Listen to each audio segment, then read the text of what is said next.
Alors, aujourd'hui, on va voir à quoi ça peut servir de mettre un problème en équation et puis également comment le faire.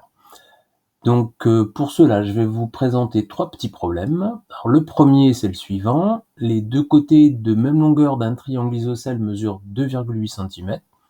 Son périmètre est égal à 10,1 cm. Calculez la longueur de sa base. Bon, là, c'est un petit problème qu'on pourrait donner à un élève en fin d'école primaire. Triangle isocèle, il a deux côtés de même longueur, ça veut dire deux côtés qui mesurent 2,8 cm. Le contour, sa longueur fait 10,1, donc pour ça, il n'y a pas besoin de poser une équation.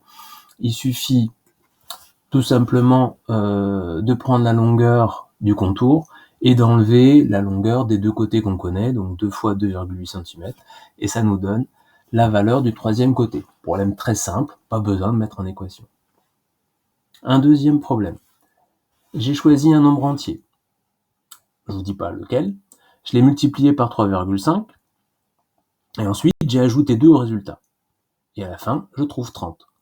Quel est le nombre que j'ai choisi au départ?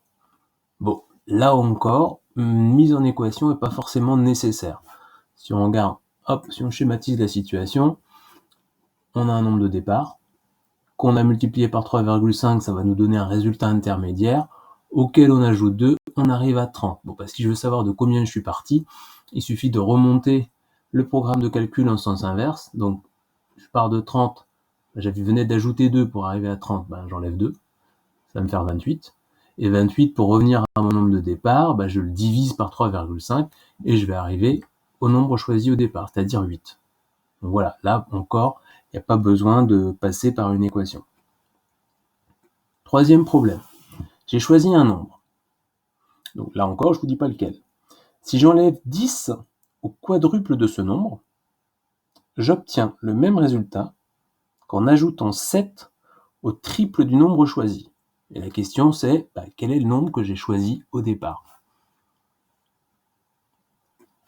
Alors ici, on voit que l'énoncé il pose davantage de problèmes. Le calcul ou les calculs à effectuer ne sont pas vraiment faciles à concevoir. Bon, ça tient un peu à la complexité de l'énoncé. Il y a plusieurs choses, on parle du quadruple, donc 4 fois le nombre, on lui enlève 10, et on va avoir la même chose que si on multiplie le nombre par 3 et qu'on lui ajoute 7. Donc là, typiquement, c'est dans ce type de problème qu'une mise en équation peut simplifier la résolution. On va voir comment faire. Alors, pour mettre en équation un problème, en général, il y a 4 étapes. La première consiste à choisir l'inconnu, ce qu'on cherche. Donc pour ça, il suffit de lire la question.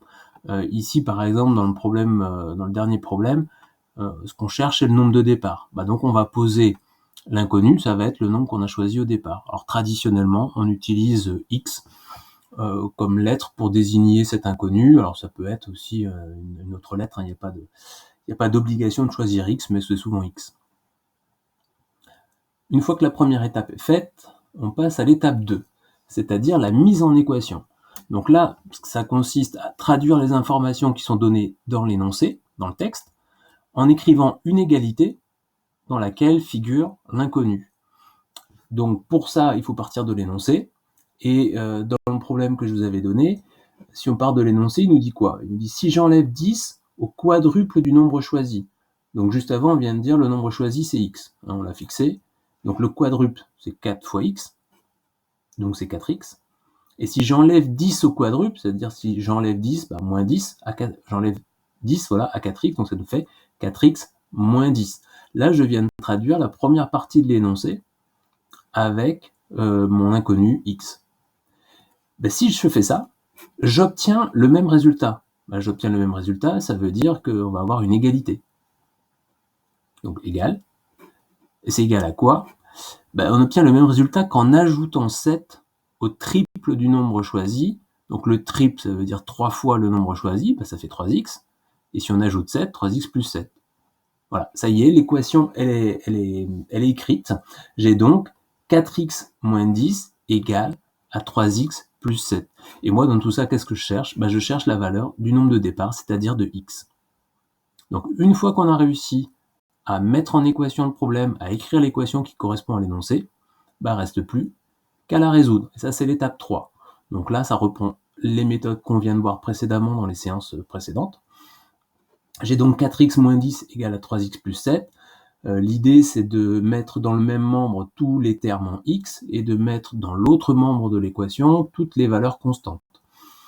Donc ici, par exemple, dans le membre de gauche, j'ai le moins 10 ici qui m'embête.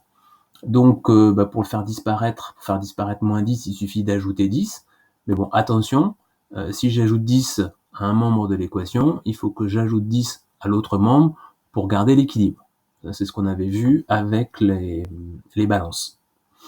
Donc ici, une fois cette opération faite, il me reste quoi à gauche? Il me reste juste 4x.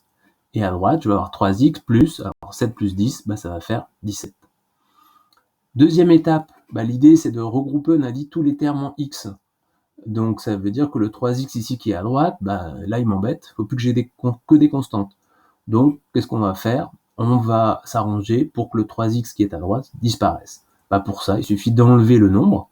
Donc j'ai 3 fois le nombre x, et je vais enlever 3 fois le nombre x. Donc j'enlève 3x. Mais si j'enlève ce nombre, donc 3x à droite, il faut que j'enlève 3x aussi à gauche. Et ça nous donne quoi? 4x moins 3x, j'ai 4 fois le nombre x moins 3 fois le nombre x, il ne me reste plus qu'une fois le nombre x, c'est-à-dire x.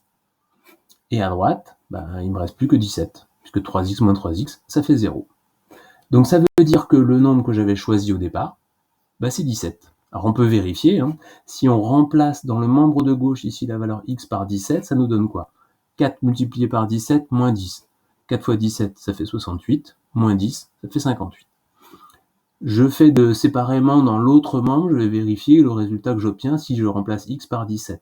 Donc 3x, c'est-à-dire 3 fois x, ça va donner 3 fois 17, auquel j'ajoute 7. 3 fois 17, ça fait 51. 51 plus 7, ça fait 58. Je constate que j'obtiens bien les mêmes nombres à gauche et à droite, donc j'ai bien une égalité. Dernière étape, alors faut pas l'oublier, c'est pas la plus difficile, mais il faut y penser. On répond à la question posée.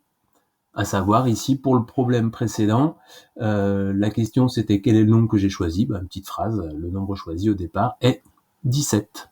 Et voilà, là vous avez terminé le problème.